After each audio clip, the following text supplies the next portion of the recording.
په دوبۍ کې د شاهرخ خان په نوم باندې 56 منزله ټاور جوړیږي. دا ټاور څوک جوړي؟ د شاهرخ خان په نوم ولې جوړي. او په دوبۍ کې د انډین څومره هولډ دی په دې ویډیو کې تاسو سره د ډیسکس کوم. اوس په تاسو وایي د شاهرخ خان په نوم باندې بلډینګ جوړول دا څه دومره غټه خبره خو نه ده. دا ډیره غټه خبره ده. دا انتهایی غټه خبره ده. اصل کې دوبۍ کې یو ډیر غټ پراپرټي ډیلر دی چې نوم یې دی رضوان سجن. دانیوب کمپنی د دوبۍ کې د پراپرټي دا غي مشر دی رضوان سجن چې هغه د انډیا نه تعلق لري. یو ډیر غټ بزنسمن د غټه پراپرټي دی دوبۍ مال چې کم دی برج خلیفه سره خوا کې دغه غټه بلډینګ دی د رضوان سجن چې انډین دی. نو د اوس وای چې زه په شیخ زاید روډ چې کم دی په کم روډ باندې چې برج خلیفه دی شیخ زاید روډ په دوبۍ کې چې کم مسافر جون کوي نو غي نه تاسو کوي شیخ زاید روډ سره خوا کې چې څومره هم علاقې دي د دوبۍ موست ایکسپنسیو علاقې دي. دغه ته چې ته قدم زمکه مخل نو هغه مړه په عربونو د پاکستان عربونه وړي رورا کروڑونه وړي اله بتا خلیل ته پراپرټي. نو اوس د رضوان سجن کوم چې د دانوب پراپرټیز مالک ته دی وای چې زه په شیخ زاید روډ باندې 56 منزله ټاور جوړوم چې دا غي نوم به وي شاهرخ ټاور او دا غي مخله به د شاهرخ یو مجسمه هم ز جوړوم چې بالکل د موم مجسمه به بالکل داسې به چې د شاهرخ خان په پکې اوریجنل لګي باقاعده دی یو ډیل ساين شو شاهرخ خان ور سره رضوان سجن سره ډیل ساين کړ دغه په 56 منزله ټاور.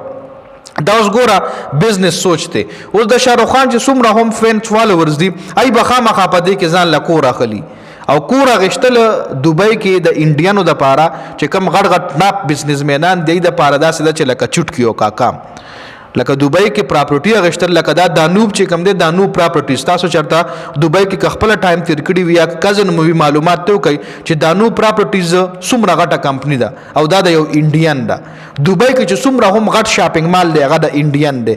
دوبۍ کې چې څومره هم د پراپرټي غټه کمپنی ده هغه د انډین ده. دوبۍ کې چې څومره هم غټ کنستراکشن کمپنی ده هغه د انډین وی.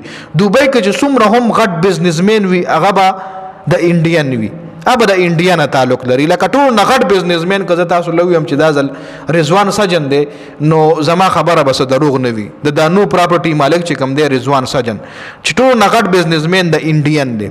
نو تاسو خپل اندازو کوي چې یو انډین را پاسي او د بل انډین په نوم باندې ټاور جوړای په دوبۍ کې او هم په شیخ زاید روډ باندې جوړای نو تاسو دینه اندازو کوي چې په دوبۍ باندې د انډوانو یا د انډین څومره غټ هولډ دی او بل طرف ته په پاکستانیانو باندې د دوبۍ ویزه باندې دي.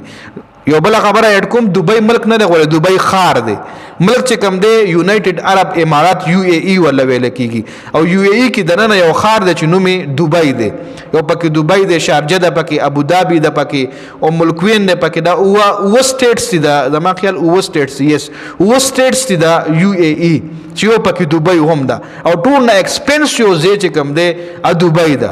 دوبۍ کې کته اوسېږي پراپرټیم ګرانه ده د خوراک خاک سامان هم په دوبۍ کې ګران دی.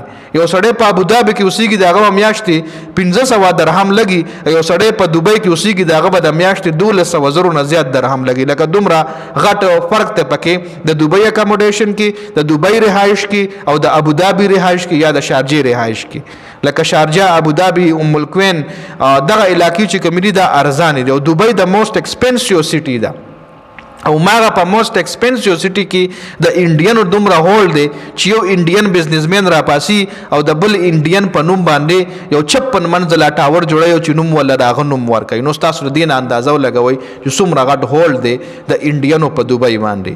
نو دا زمون پاکستانیانو د پر د افسوس خبره ده. انډین په دې خبره پراود فیل کوي لکه دوبۍ کې چې څومره هم غټ شاپینګ مال دي او زما د ذهن نوس نمونه وتل ټول د انډینو دي یار هغه مشران دغه چې کم مالکان دي هغه انډینز دي دوبۍ کې خو بلکې یو دغه د بر دوبۍ ولا ویل کېږي بر دوبۍ کې ټول انډین اوسېږي بر دوبۍ زه ټول د انډینو دي. هلته چې تلاړ شي پاکستانیان به پکې کم ویني او انډین هلته داسې ته بسوي زه ممبئی ته راغم زه په زه وتعالى انډین فیملیز انډین ماشومان انډین خلک په بر دوبۍ کې ملاويږي زه پکې خپل پاتې شوم. خیر دا د انډینو دغه ترقۍ حواله سره مې د خبره کوله چې په دوبۍ باندې د څومره غټ هولډ دی او بل طرف ته په پاکستانیانو باندې د دوبۍ ویزه باندې دي.